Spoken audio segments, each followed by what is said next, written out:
Reliance jute মিল খোলার দাবিতে ভাটপাড়া মোড়ে পথ অবরোধ বিসিএমইউর।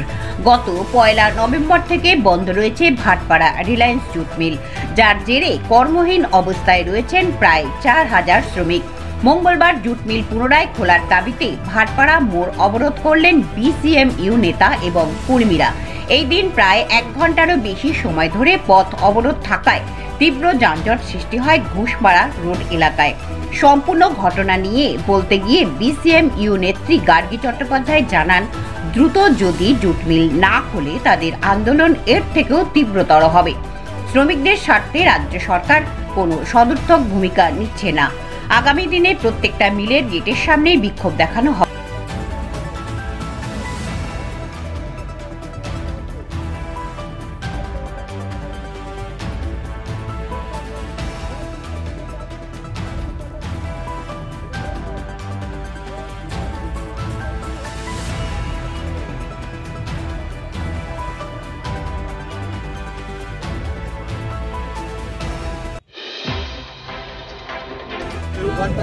বসে অবস্থান বিক্ষোভ করছেন কি কারণে? 1 তারিখে রিলায়েন্স জুট মিল বন্ধ হয়েছে। 1 তারিখ, আজকে কত তারিখ বলুন? আজকে 21 তারিখ, 20 দিন হয়ে গেল। না প্রশাসন,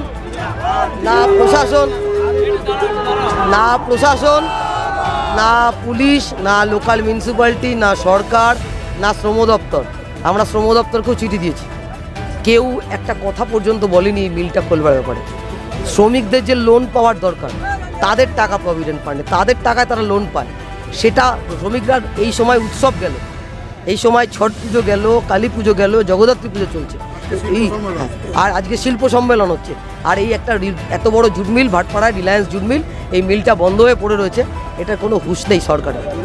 আর একটা বিষয় হচ্ছে যে 1.5 বছর ধরে টাল বাহানা হচ্ছে, 6 মাস ধরে মিটিং হচ্ছে ত্রিপাক্ষিক চুক্তি নিয়ে, এখনও কোনো মীমাংসা হয় না।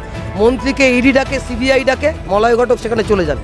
কেন শ্রমিকদের 90-20 লাগু হবে না? কেন 26,000 টাকা বেতন পাবে না? মিলে দিনের পর দিন মিলে পার্মানেন্ট ওয়ার্কার নেই, ওই 0 নম্বর দিয়ে ভাগাভাগিচার দিয়ে কাজ করানোর চেষ্টা হচ্ছে।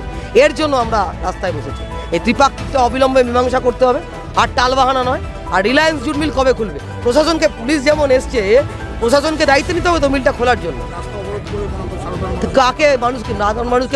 মানুষকে আমরা হয়রানি করতে চাই না। তাহলে এর মধ্যে করতে পারতাম, কালী পুজোর মধ্যে করতে পারতাম, ছট পুজোর মধ্যে করতে পারতাম। আমরা চাইনি মানুষকে হয়রানি করতে, কিন্তু কতদিন বসে থাকবো? ভুকা পেটে কতদিন বসে থাকবে মজদুর বলুন? সরকার ভেবেছে, প্রশাসন ভেবেছে? মানুষকে জানানোর জন্য আমরা রাস্তায় বসেছি। যতক্ষণ প্রশাসন আশ্বাস না দেয় ততক্ষণ চলবে। প্রশাসন আশ্বাস না দিলে পারে এই লড়াই চলবে। ধরুন, শিল্প সম্মেলন পশ্চিমবাংলায় হচ্ছে মানে বোমা শিল্প, চপ শিল্প, রোজ এখানে বোম ফাটে, রোজ খুন হয় ব্যারাকপুর শিল্পাঞ্চলে, আর রোজ কারখানা বন্ধ হয়। কি শিল্প সম্মেলন হচ্ছে বোঝা যাচ্ছে আমাদের। কারখানা বন্ধ করে শিল্প সম্মেলন, বোমা শিল্পের প্রসার ঘটিয়ে শিল্প সম্মেলন, মানুষ খুন করে শিল্প সম্মেলন, শ্রমিকের মজুরি মেরে দিয়ে শিল্প সম্মেলন, শ্রমিককে ন্যূনতম মজুরি না দিয়ে শিল্প সম্মেলন, শ্রমিককে পার্মানেন্ট না করে দিয়ে নিম্ন শিল্প সম্মেলন, শ্রমিক প্রভিডেন্ট ফান্ডের লোন না পেয়ে শিল্প সম্মেলন, শ্রমিক গ্র্যাচুইটি টাকা পাচ্ছে না, শিল্প সম্মেলন।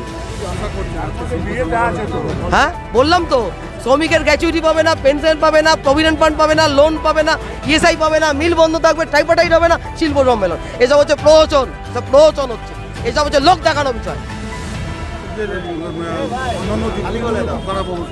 4 দিন 5 দিন চলছে। কেন খারাপ অবস্থা? সরকারের জন্য খারাপ অবস্থা। এখন জুট মিলের জমিগুলো এই তৃণমূলের নেতা বেঁচে দিতে চাইছে। এই যে জগদ্দলের বিধায়ক টাইপাটাইটের মিটিংয়ে গিয়ে শ্রমিকদের বিরোধী কথা বলে।